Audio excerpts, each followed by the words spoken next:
जय गुरुदेव। कबीर संगत साध की साहिब आवे याद, लेखे में सोई घड़ी बाकी दे दिन बाद।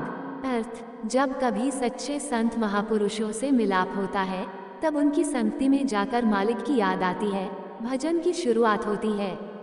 वास्तव में वही घड़ी सफल है, शेष दिन जीवन के निरर्थक हैं। एक सेठ बड़ा साधु सेवी था। जो भी संत महात्मा नगर में आते वो उन्हें अपने घर बुलाकर उनकी सेवा करता। एक बार एक महात्मा जी सेठ के घर आए। सेठानी महात्मा जी को भोजन कराने लगी। सेठ जी उस समय किसी काम से बाजार चले गए। भोजन करते करते महात्मा जी ने स्वाभाविक ही सेठानी से कुछ प्रश्न किए। पहला प्रश्न ये था कि तुम्हारा बच्चे कितने हैं। सेठानी ने उत्तर दिया कि ईश्वर की कृपा से 4 बच्चे हैं। महात्मा जी ने दूसरा प्रश्न किया कि तुम्हारा धन कितना है। उत्तर मिला कि महाराज, ईश्वर की अति कृपा है, लोग हमें लखपति कहते हैं। महात्मा जी जब भोजन कर चुके तो सेठ जी भी बाजार से वापस आ गए और सेठ जी महात्मा जी को विदा करने के लिए साथ चल दिए। मार्ग में महात्मा जी ने वही प्रश्न सेठ से भी किए जो उन्होंने सेठानी से किए थे। पहला प्रश्न था कि तुम्हारे बच्चे कितने हैं। सेठ जी ने कहा, महाराज, मेरा एक पुत्र है। महात्मा जी दिल में सोचने लगे कि ऐसा लगता है सेठ जी झूठ बोल रहे हैं। इसकी पत्नी तो कहती थी कि हमारे 4 बच्चे हैं और हमने स्वयं भी 3-4 बच्चे आते जाते देखे हैं, और यह कहता है कि मेरा एक ही पुत्र है। महात्मा जी ने दोबारा वही प्रश्न किया, सेठ जी तुम्हारा धन कितना है। सेठ जी ने उत्तर दिया कि मेरा धन 25,000 रुपये है। महात्मा जी फिर चकित हुए। इसकी सेठानी कहती थी कि लोग हमें लखपति कहते हैं, इतने इनके कारखाने और कारोबार चल रहे हैं, और यह कहता है मेरा धन 25,000 रुपये है। महात्मा जी ने तीसरा प्रश्न किया कि सेठ जी तुम्हारी आयु कितनी है।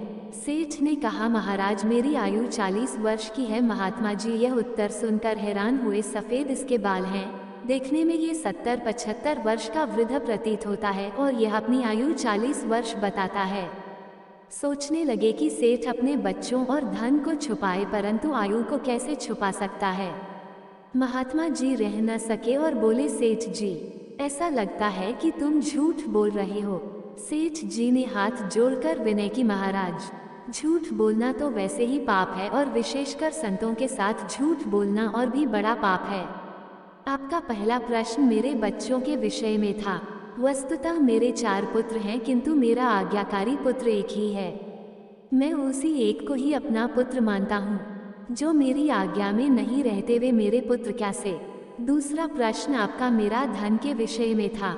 महाराज, मैं उसी को अपना धन समझता हूँ जो परमार्थ की राह में लगे। मैंने जीवन भर में 25,000 रुपये ही परमार्थ की राह में लगाए हैं, वही मेरी असली पूंजी है। जो धन मेरे मरने के बाद मेरे बंधु संबंधी ले जाएंगे वह मेरा कैसे हुआ। तीसरे प्रश्न में आपने मेरी आयु पूछी है।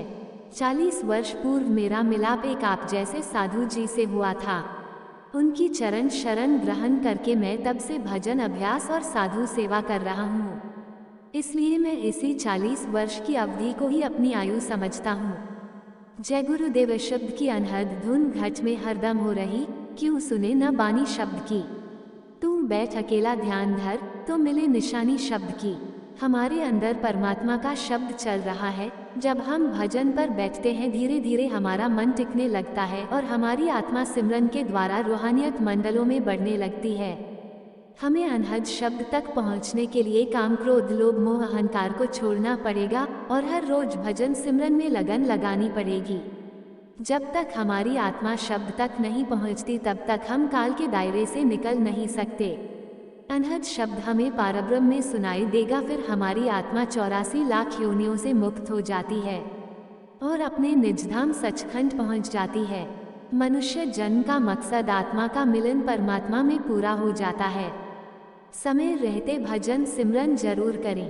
सादर जय गुरुदेव। जो बातें हमें भूल जानी चाहिए वो सब हमें याद हैं, इसलिए ही तो जिंदगी में इतना विवाद है। जो दूसरों को इज्जत देता है असल में वो खुद इज्जतदार होता है, क्योंकि इंसान दूसरों को वही दे पाता है जो उसके पास होता है। सफल होने के बाद भी आप खुद को उस व्यक्ति से बड़ा न समझें जिसका हाथ पकड़कर आपने सफलता की सीढ़ी चढ़ी।